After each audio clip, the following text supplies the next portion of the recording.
75 ವರ್ಷಗಳ ಸ್ವಾತಂತ್ರ್ಯ ದಿನಾಚರಣೆಯ ಈ ಒಂದು ಶುಭ ದಿನದಂದು ಅಮೃತ ಮಹೋತ್ಸವದೊಂದಿಗೆ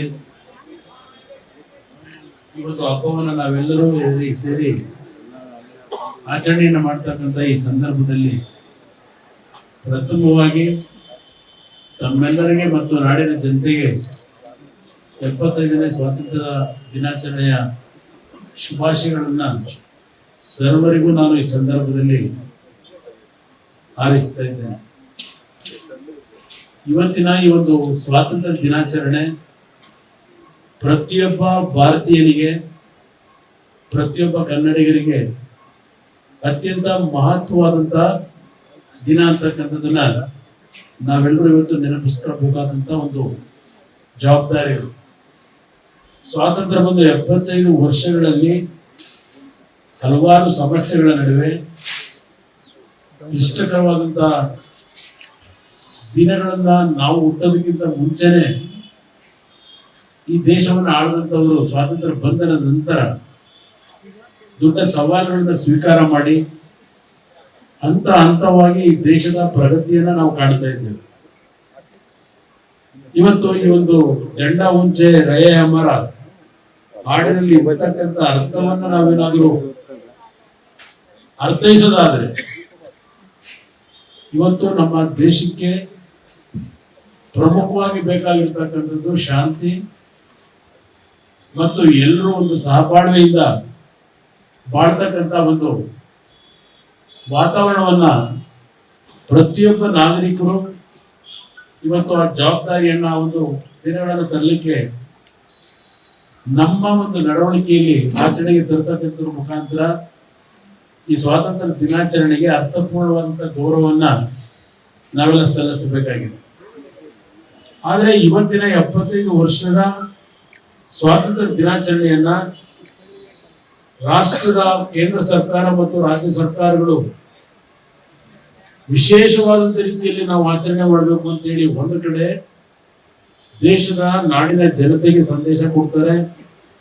ಆದರೆ ಆ ಸಂದೇಶ ಕೊಟ್ಟಂತ ಸರ್ಕಾರಗಳೇ ಅತ್ಯಂತ ಸಂಕುಚಿತ ಮನೋಭಾವದಲ್ಲಿ ಇವತ್ತು ನಮ್ಮ ದೇಶದ ಸ್ವಾತಂತ್ರ್ಯವನ್ನ ತರ್ತಕ್ಕಂಥದ್ದಕ್ಕೆ ಮತ್ತು ಸ್ವಾತಂತ್ರ್ಯವನ್ನ ತಂದ ನಂತರ ನಾಡಿಗೆ ಕೊಟ್ಟಂತ ಹಲವಾರು ರೀತಿಯ ಕಾಣಿಕೆಯನ್ನ ಅವರ ಒಂದು ಜೀವನದ ಸಂಪೂರ್ಣ ತ್ಯಾಗವನ್ನ ನೆನೆಸ್ಕೊಳ್ತಕ್ಕಂಥದ್ರಲ್ಲಿ ಸಂಕುಚಿತ ಮನೋಭಾವದಲ್ಲಿ ಇವತ್ತು ನಡೀತಾ ಇರ್ತಕ್ಕಂಥದ್ದನ್ನು ನಾವು ಕಾಣ್ತಾ ಇದ್ದೇವೆ. ಮತ್ತೊಂದು ಕಡೆ ಈ 75 ವರ್ಷದ ಸಂವಿಧಾನ ನೆನಪಿಗೆ ರಾಷ್ಟ್ರಧ್ವಜವನ್ನ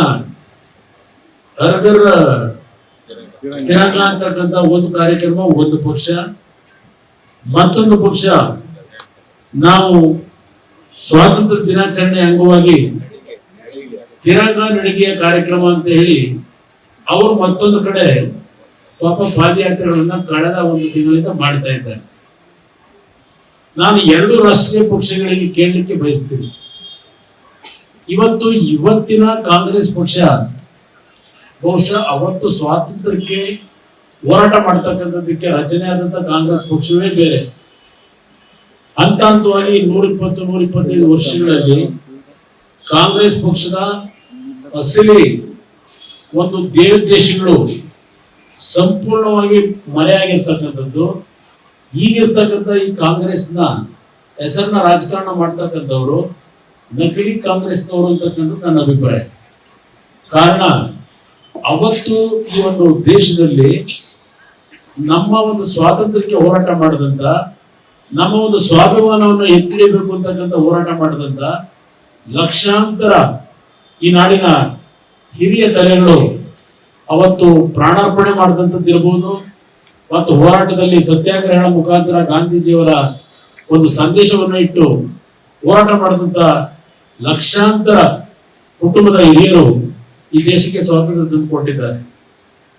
ಅವತ್ತು ದೇಶಕ್ಕೆ ಸ್ವಾತಂತ್ರ್ಯವನ್ನು ತಂದುಕೊಟ್ಟ ನಂತರದ ದಿನಗಳು ಏನಾಗಿದೆ ಇವತ್ತು ಚರ್ಚೆಗಳು ನಡೀತಾ ಇದೆ. ಬಿಜೆಪಿಯ ಕೆಲವು ನಾಯಕರು ಹೇಳ್ತಾರೆ ಇವತ್ತು ನಿನ್ನೆ ದಿನ ನಮ್ಮ ರಾಜ್ಯ ಸರ್ಕಾರ ಒಬ್ಬ ದೇಶದ ಮೊದಲನೇ ಪ್ರಧಾನಮಂತ್ರಿ ನೆಹರು ಅವರ ಒಂದು ಭಾವಚಿತ್ರವನ್ನ ಆ ಒಂದು ಜಾಹೀರಾತಿನಲ್ಲಿ ಹಾಕ್ತಕ್ಕಂಥದ್ದಕ್ಕೂ ಎಷ್ಟು ಸಣ್ಣತನದಲ್ಲಿ ಇವತ್ತಿನ ಸರ್ಕಾರ ನಡ್ಕೊಂಡಿದೆ ಅಂತಕ್ಕಂಥದ್ದನ್ನು ನೋಡಿದಾಗ ನಿಜಕ್ಕೂ ನಾವೆಲ್ಲ ತಲೆ ತಗ್ಗಿಸಬೇಕಾದಂತಹ ಒಂದು ಸಮಯ ಇದೆ. ಇಂತಹ ಒಂದು ಅತ್ಯುತ್ತಮವಾದಂತಹ ಒಂದು ಸ್ವಾತಂತ್ರ್ಯ ದಿನಾಚರಣೆಯನ್ನು ನಾವು ರಾಗ ದ್ವೇಷಗಳಿಲ್ಲದೆ ಈ ದೇಶಕ್ಕೆ ಕೊಡುಗೆ ಕೊಟ್ಟಂತಹ ನಾಯಕರನ್ನ ಸ್ಮರಿಸ್ಕೋಬೇಕಾದಂತಹ ಸಂದರ್ಭದಲ್ಲಿ ಒಂದು ಕಡೆ ನೆಹರು ಅವರ ಭಾವಚಿತ್ರ ಕಣ್ಮರೆ ಮಾಡಿದ್ದಾರೆ. ನೆಹರು ಅವರ ಕುಟುಂಬ, ಅವರ ವಂಶಸ್ಥರು ಸ್ವಾತಂತ್ರ್ಯದ ದಿನಗಳಲ್ಲಿ ಯಾವ ರೀತಿಯ ಹೋರಾಟ, ಗಾಂಧೀಜಿಯವರ ಜೊತೆಯಲ್ಲಿ ಹೋರಾಟದಲ್ಲಿ ಭಾಗವಹಿಸಿದ್ದಾರೆ. ಅವರ ಒಂದು ಕೊಡುಗೆ ಏನಿದೆ ಸ್ವಾತಂತ್ರ್ಯ ಪೂರ್ವದಲ್ಲಿ, ಸ್ವಾತಂತ್ರ್ಯ ಬಂದ ನಂತರ ದೇಶದ ಮೊದಲನೇ ಪ್ರಧಾನಮಂತ್ರಿಗಳಾಗಿ ನಾವೇನ್ ಜನ್ಮ ತಾಳಿರ್ಲಿಲ್ಲ. ಅವತ್ತು ಅತ್ಯಂತ ದುಸ್ತರವಾದಂತ ಬಹಳ ಕೆಟ್ಟ ದಿನಗಳು.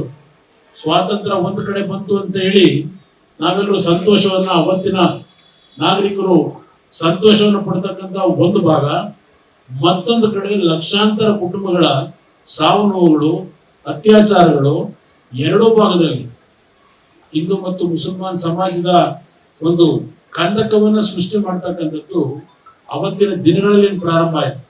ಅದಕ್ಕೆ ನಾನಾ ಕಾರಣಗಳಿದ್ದಾವೆ, ನಾನು ಅದೆಲ್ಲವನ್ನ ವಿಶ್ಲೇಷಣೆ ಮಾಡ್ಲಿಕ್ಕೆ ಹೋಗೋದಿಲ್ಲ.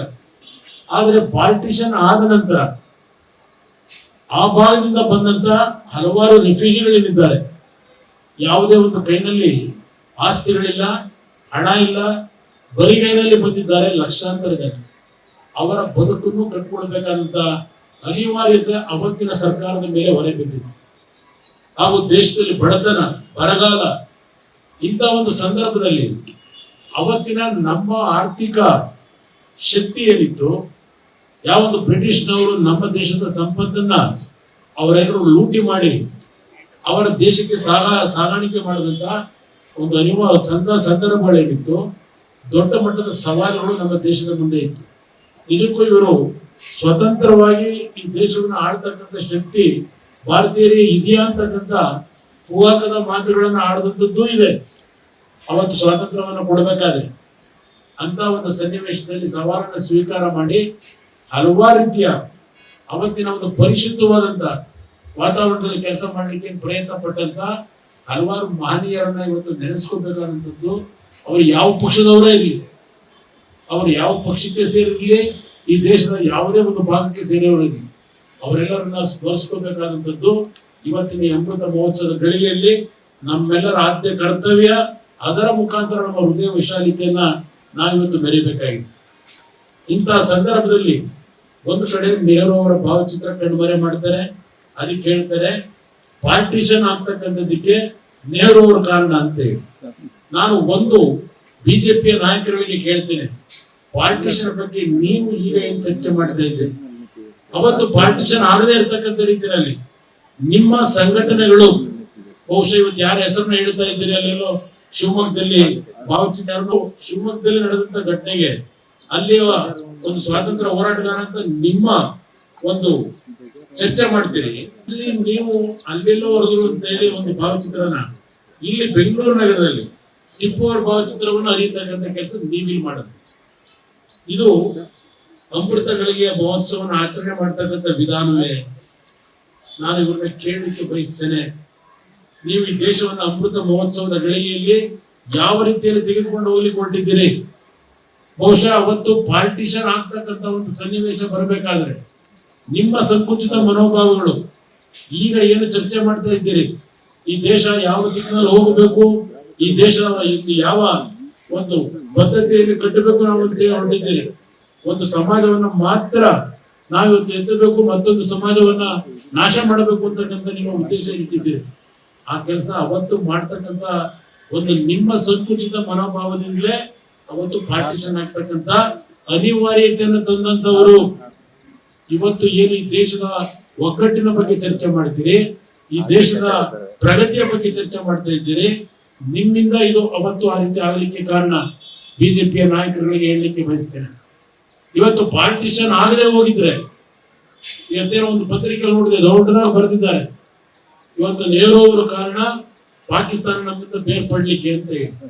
ಇವತ್ತೇನಾದ್ರೂ ಬೇರ್ಪಡದೆ ಪಾಕಿಸ್ತಾನವು ನಮ್ಮ ಜೊತೆಯಲ್ಲೇ ಇದ್ದಿದ್ರೆ ಇವತ್ತಿನ ಪರಿಸ್ಥಿತಿ ಎಲ್ಲಿಗೆ ತೆಗೆದುಕೊಂಡು ಹೋಗ್ತಾ ಇದ್ರಿ ನೀವು ಸತ್ಯವನ್ನ ಹೇಳ್ತೀರಾ? ಬಿಜೆಪಿಯ ನಾಯಕರು ಪಾರ್ಟಿಷನ್ ಆಗದೆ ಹೋಗಿದ್ರೆ ಈಗ ನಿಮ್ಮ ನಡವಳಿಕೆಗಳನ್ನ ನಾವು ನೋಡ್ತಾ ಇದ್ದೇವೆ. ಎಲ್ಲಿಗೆ ತೆಗೆದುಕೊಂಡು ಹೋಗ್ತಾ ಇದ್ರಿ? ಇವತ್ತು ನೆಹರು ಅವರ ಭಾವಚಿತ್ರವನ್ನ ನಾವು ಹಾಕದೇ ಇರ್ಲಿಕ್ಕೆ ಕಾರಣ ಪಾರ್ಟಿಷನ್ ಆಗ್ತಕ್ಕಂಥದ್ದಕ್ಕೆ ನೆಹರು ಕಾರಣಕರ್ತರು ಅಂತ ಹೇಳಿ ಅವರಿಗೆ ದೋಷ ಕೊಡ್ಲಿಕ್ಕೆ ನೋಡಿದ್ದೀರಿ. ಆ ವಾತಾವರಣವನ್ನು ಸೃಷ್ಟಿ ಮಾಡಿದವರು ಯಾರು ಅವತ್ತಿನ ಸಂದರ್ಭದಲ್ಲಿ? ಕಾರಣಗಳೇನು? ಸತ್ಯ ಚರ್ಚೆ ಮಾಡಿ ನಮಗೆಲ್ಲ ಗೊತ್ತಿಲ್ಲ, ನಾವ್ಯಾರು ಹುಟ್ಟಿರ್ಲಿಲ್ಲ. ನಾವು ಸತ್ಯ ಹೇಳಬೇಕು ಜನಗಳ ಮುಂದೆ. ಇಲ್ಲಿ ನೀವು ಪರಸ್ಪರ ಒಬ್ಬರಿಗೊಬ್ಬರಿಗೆ ದ್ವೇಷದ ಒಂದು ಸಂಘರ್ಷಕ್ಕೆ ದಾರಿ ಮಾಡಿಕೊಟ್ಟು ಏನು ಇವತ್ತು ಹರ್ಗರ್ ತಿರಂಗ ಅಂತಕ್ಕಂಥ ಹೆಸರಿನಲ್ಲಿ ಹೊರಟಿದ್ದೀರಿ. ಇವತ್ತು ದೇಶದಲ್ಲಿ 75 ವರ್ಷಗಳನ್ನ ನಾವು ಕಳೆದಿದ್ರು.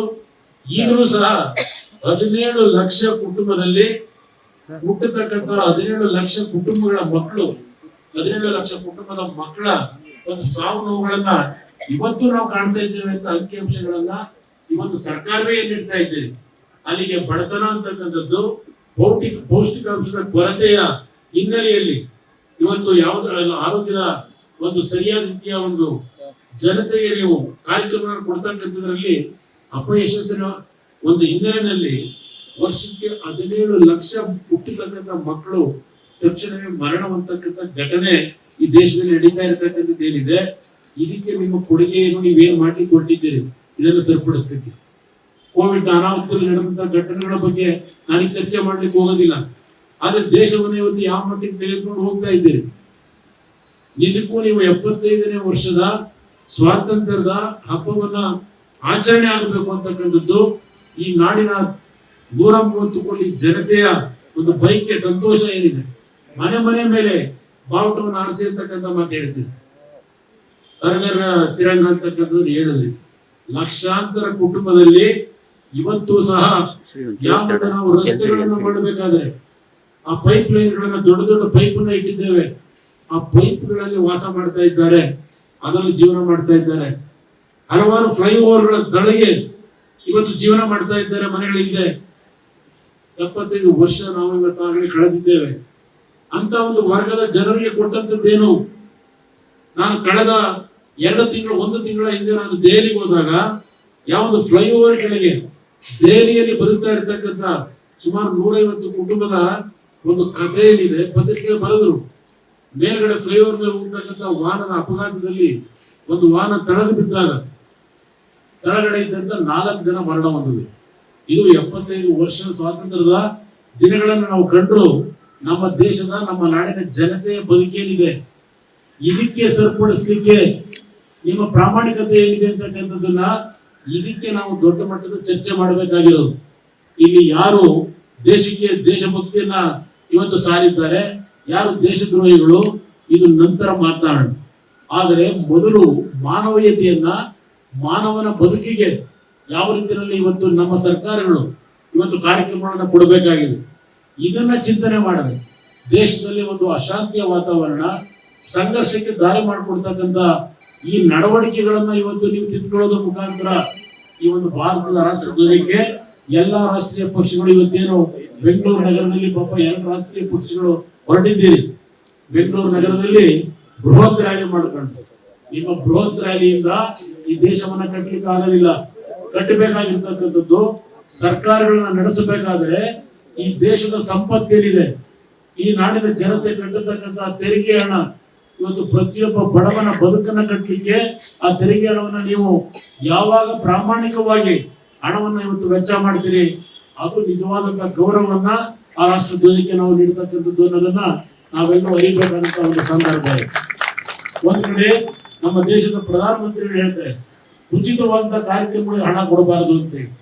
ನಾವು ಇಟ್ಟಿರ್ತಕ್ಕಂಥದ್ದು ಜನರ ಬದುಕನ್ನ ಆ ರೀತಿಯ ಒಂದು ವಾತಾವರಣದಲ್ಲಿ ಇಟ್ಟು ಅಂತ ಒಂದು ಬದುಕನ್ನ ಇರ್ತಕ್ಕಂಥ ಜನತೆಗೆ ನಾವು ಬದುಕನ್ನ ಕಟ್ಟಿಕೊಡದೆ ಎಲ್ಲಾ ಒಂದು ಸಬ್ಸಿಡಿ ಕಾರ್ಯಕ್ರಮ ನಿಲ್ಲಿಸಬೇಕು ಅಂತ ಇದ್ದೇವೆ. ಇದಕ್ಕೂ ಫ್ರೀ ಬಿ ಕಾರ್ಯಕ್ರಮ ನಿಲ್ಲಬೇಕು ಅಂತ ಹೇಳಿ ಆಯ್ತು, ನಿಲ್ಸೋಣ. ಆದ್ರೆ ಕೋಟ್ಯಾಂತರ ಕುಟುಂಬಗಳಲ್ಲಿ 2 ತುತ್ತಿನ ಅನ್ನಕ್ಕೂ ಇವತ್ತು ಯಾವೊಂದು ಶ್ರಮ ಪಡ್ತಕ್ಕಂಥ ಕುಟುಂಬಗಳನ್ನ ನಾವಿವತ್ತು ಕಾಣ್ತಾ ಇದ್ದೇವೆ. ಆ ಕುಟುಂಬಗಳ ಬದುಕಿಗೆ ಏನಾದ್ರೂ ಒಂದು ಉದ್ಯೋಗ ಕೊಟ್ಟಿದ್ದೇವ? ಆ ಕುಟುಂಬಗಳ ಬದುಕಿಗೆ ಏನಾದ್ರೂ ಒಂದು ವೃತ್ತಿಯನ್ನ ಮಾಡಲಿಕ್ಕೆ ಸರ್ಕಾರಗಳು ನಾವು ಪ್ರಾಮಾಣಿಕವಾಗಿ ಕಾರ್ಯಕ್ರಮಗಳನ್ನು ಘೋಷಣೆ ಮಾಡಿದ್ದೇವೆ. ಆ ಘೋಷಣೆಗಳು ಇವತ್ತು ನಿಜಕ್ಕೂ ಅವ್ರಿಗೆ ತಲುಪಿದೆಯಾ? ಇದನ್ನ ಪ್ರಾಮಾಣಿಕವಾಗಿ ಚರ್ಚೆಯನ್ನು ಮಾಡೋದ್ರ ಮುಖಾಂತರ ನಿಜವಾದ ಒಂದು ಸ್ವಾತಂತ್ರ್ಯ 75 ವರ್ಷದ ಆಚರಣೆಯನ್ನು ನಾವೇನು ಮಾಡ್ತಾ ಇದ್ದೇವೆ, ಕನಿಷ್ಠ ಮುಂದಿನ 100 ವರ್ಷಗಳ 25 ವರ್ಷವನ್ನ ನಾವು ಮುಂದಿನ ದಿನಗಳಲ್ಲಿ ಕಾಣುತ್ತೇವೆ. ಆ 25 ವರ್ಷಗಳಲ್ಲಾದರೂ ಈ ನಾಡಿನ ಪ್ರತಿಯೊಬ್ಬ ಬಡ ಕುಟುಂಬದ, ಅದು ಯಾವುದೇ ಜಾತಿಗೆ ಸೇರಿರಲಿ, ಅವರೆಲ್ಲರ ಬದುಕನ್ನ ಇವತ್ತು ಒಂದು ಉತ್ತಮವಾದ ಭವಿಷ್ಯವನ್ನ ಕುಟುಂಬಗಳಿಗೆ ಕೊಡ್ತಕ್ಕಂಥ ನಿಟ್ಟಿನಲ್ಲಿ ಕಾರ್ಯಕ್ರಮಗಳನ್ನ ಇವತ್ತು ಜಾರಿಗೆ ತರೋದ್ರ ಮುಖಾಂತರ ಯಾವುದೋ ಕಂಪನಿಗಳಿಗೆ ಲಕ್ಷಾಂತರ ಕೋಟಿಗಳ ರೂಪಾಯಿಗಳನ್ನ ಗಳಿಕೆ ಮಾಡಿಕೊಡೋದಲ್ಲ. ಇವತ್ತು ನಮ್ಮಗಳ ಜವಾಬ್ದಾರಿ, ನಮ್ಮ ರಾಜ್ಯದ ಜವಾಬ್ದಾರಿ, ನಮ್ಮ ದೇಶದ ಜವಾಬ್ದಾರಿ ಇರ್ತಕ್ಕಂಥದ್ದು. ಇವತ್ತು ನಮ್ಮ ದೇಶದ ಸಂಪತ್ತು ಪ್ರತಿ ಬಡ ಕುಟುಂಬಗಳಿಗೆ ಒಳಗೊಂಡಂತೆ ಎಲ್ಲರಿಗೂ ಸರ್ವರಿಗೂ ಸಮಪಾಲು, ಸರ್ವರಿಗೂ ಸಮಬಾಳು ಇದನ್ನ ಕೊಡ್ತಕ್ಕಂಥ ನಿಟ್ಟಿನಲ್ಲಿ ನಾವು ನಿಜಕ್ಕೂ ಪ್ರಾಮಾಣಿಕವಾಗಿ ಸ್ಪಂದಿಸಿದಾಗ ಆಗ ಈ ರೀತಿಯ ನಮ್ಮ ರಾಜ್ಯದ ಗೌರವ ದೊರಕ್ತಾ ಇದೆ. ಇಲ್ಲಿ ರಸ್ತೆಯಲ್ಲಿ ಕಂಡು ರಸ್ತೆಯಲ್ಲಿ ಆಳಾಟ ಮಾಡ್ಕೊಂಡು ನೀವು ಮೆರವಣಿಗೆ ಮಾಡಿದ ತಕ್ಷಣ ನಿಮ್ಮ ನಡವಳಿಕೆಗಳೇನಿದೆ, ಮಕ್ಕಳಿಗೆ ಕೊಡ್ತಕ್ಕಂಥ ಪೌಷ್ಟಿಕಾಂಶದ ಆಹಾರದ ಸರಬರಾಜಿನಲ್ಲೂ ಮಕ್ಕಳಿಗೆ ಕೊಡ್ತಕ್ಕಂಥ ಪೌಷ್ಟಿಕಾಂಶದ ಆಹಾರದ ಸರಬರಾಜಿನಲ್ಲೂ ಇವತ್ತು ಹಣ ಊಟಿ ಮಾಡ್ತಕ್ಕಂಥ ಸರ್ಕಾರದ ನಡವಳಿಕೆಗಳು ಮೊನ್ನೆ ದಿನ ಒಂದು ಮಾಧ್ಯಮದಲ್ಲಿ ಬರ್ತಾ ಇದೆ. ಈ ರೀತಿಯ ಒಂದು ನಿಮ್ಮ ಒಂದು ಹಣದ ದಾಹದಲ್ಲಿ ಸರ್ಕಾರಗಳು ನಡೆಯತಕ್ಕಂಥ ವಾತಾವರಣವನ್ನು ನೀವು ಪ್ರೋತ್ಸಾಹಿಸಿಕೊಂಡು ಹೋಗ್ತಕ್ಕಂಥದ್ದು ಒಂದು ಕಡೆ ಕಾಣ್ತೇವೆ. ಇನ್ನೊಂದು ಕಡೆ ರಾಷ್ಟ್ರ ಧ್ವಜಕ್ಕೆ ಸ್ವಾತಂತ್ರ್ಯ ದಿನಾಚರಣೆಯ ಹಬ್ಬವನ್ನು ಆಚರಣೆ ಮಾಡಿ ಸಂದೇಶ ಕೊಡ್ತೇವೆ. ಇದು ಯಾವ ಮಟ್ಟದಲ್ಲಿ ನಾವಿದ್ದೇವೆ, ನಾವೆಲ್ಲರೂ ಇವತ್ತು ಯೋಚನೆಯನ್ನು ಮಾಡಬೇಕಾಗಿದೆ ಅಂತಕ್ಕಂಥದ್ದು ಒಂದು ನಮ್ಮ ಅಧ್ಯಕ್ಷರು ಹೇಳಿದಂತ ಒಂದು ಮಾತು. ರಾಷ್ಟ್ರಪತಿಗಳು ಇವತ್ತು ಕುವೆಂಪು ಅವರ ಸಾಲುಗಳನ್ನು ಇವತ್ತೇನು ಇವರು ಅವರ ಭಾಷಣದಲ್ಲಿ ಸಂದೇಶದಲ್ಲಿ ಕೊಟ್ಟಿದ್ದಾರೆ. ಕನ್ನಡಿಗರ ಒಂದು ಸ್ವಾಭಿಮಾನಕ್ಕೆ, ಕನ್ನಡಿಗರಿಗೆ ಅಟ್ಲೀಸ್ಟ್ ನಮ್ಮ ರಾಷ್ಟ್ರಪತಿಗಳು ಅವರ ಭಾಷಣದಲ್ಲಿ ಕುವೆಂಪು ಅವರ ಹೆಸರನ್ನ, ಅವರ ಒಂದು ಕವನವನ್ನು ನೆನೆಸ್ಕೊಂಡಂತ ಆ ಒಂದು ಸಂದರ್ಭ ಈ ಒಂದು ನಾಡಿನ ನಮ್ಮ ಸಾಹಿತಿಗಳು ಈ ದೇಶಕ್ಕೆ ಕೊಟ್ಟಂತ ಸಂದೇಶದ ಕೊಡುಗೆ ಏನು ಅಂತಕ್ಕಂಥದ್ದು.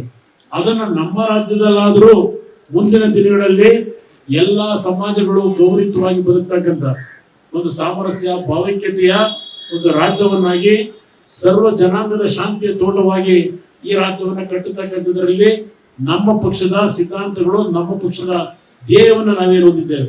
ಆ ನಿಟ್ಟಿನಲ್ಲಿ ನಾವು ನೀವೆಲ್ಲ ಸೇರಿ ಈ ನಾಡನ್ನು ಕಟ್ಟತಕ್ಕಂಥ ಕೆಲಸಕ್ಕೆ ಈ 75 ವರ್ಷದ ಇಂಥ ಒಂದು ಸುಸಂದರ್ಭದಲ್ಲಿ ನಾವೆಲ್ಲರೂ ಪಣವನ್ನು ತೊಡೋಣ ಅಂತಕ್ಕಂಥ ಮಾತನ್ನು ಹೇಳಿ ನಿಮ್ಮೆಲ್ಲರಿಗೆ ಮತ್ತೊಮ್ಮೆ ನಾಡಿನ ಜನತೆಗೆ ಸ್ವಾತಂತ್ರ್ಯ ದಿನಾಚರಣೆಯ ಶುಭಾಶಯಗಳನ್ನು ಕೋರಿ 12 ಮಾತುಗಳನ್ನು ಮುಗಿಸ್ತೇನೆ. ಜೈ ಜೈ ಕರ್ನಾಟಕ. ನ್ಯೂಸ್ ಫಸ್ಟ್ ಪ್ರತಿಕ್ಷಣ ನಿಮ್ಮೊಂದಿಗೆ.